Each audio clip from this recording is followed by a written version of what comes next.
क्या कहा? उसके छूते ही समंदर बर्फ बन जाता था। और नहीं तो क्या, यहाँ तक कि एक योद्धा के छूने से दुश्मन पत्थर बन जाता था। और ऐसे एक नहीं 7 योद्धा थे, 7 अलग अलग लोग और उनकी 7 अलग अलग शक्तियाँ। उन्हें कहते थे सुपर 7 वॉरियर्स। और फिर एक रात वो अचानक गायब कैसे हो गए? आखिर ऐसा कौन सा श्राप था जो निकल गया सुपर 7 वॉरियर्स को? वो 7 चिरंजीवी योद्धा जिनके एक इशारे से दुनिया पलट जाती थी।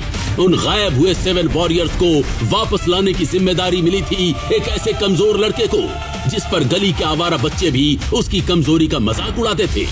और उस लड़के के हाथों में पड़ा 7 अमर योद्धाओं द्वारा लिखा हुआ वो शक्तिशाली ग्रंथ, जिसे पाना चाहती थी एक काली शक्तियों की मालकिन। पर उस ग्रंथ ने क्यों चुना उसी सड़क छाप लड़के को?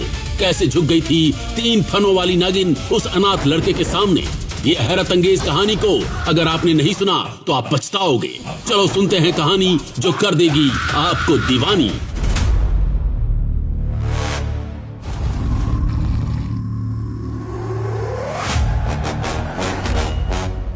क्या सिर्फ पैसों के लिए बेवकूफ लड़का 3 सिर वाले इस खूंखार शेर से लड़ रहा है?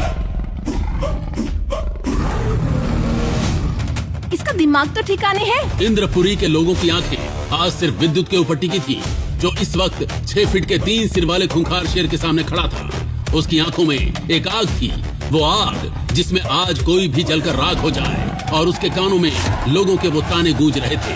चल भाग यहाँ से, ना माँ का पता है ना बाप का। अरे मैं तो कहता हूँ इसे और इसकी दादी को इंद्रपुरी से बाहर निकाल फेंक देना चाहिए।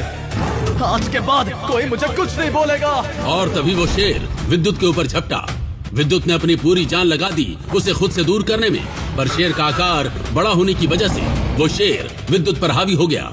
उसके मुंह से उन योद्धाओं के खून की बदबू आ रही थी जिन्हें वो कुछ देर पहले डकार गया था।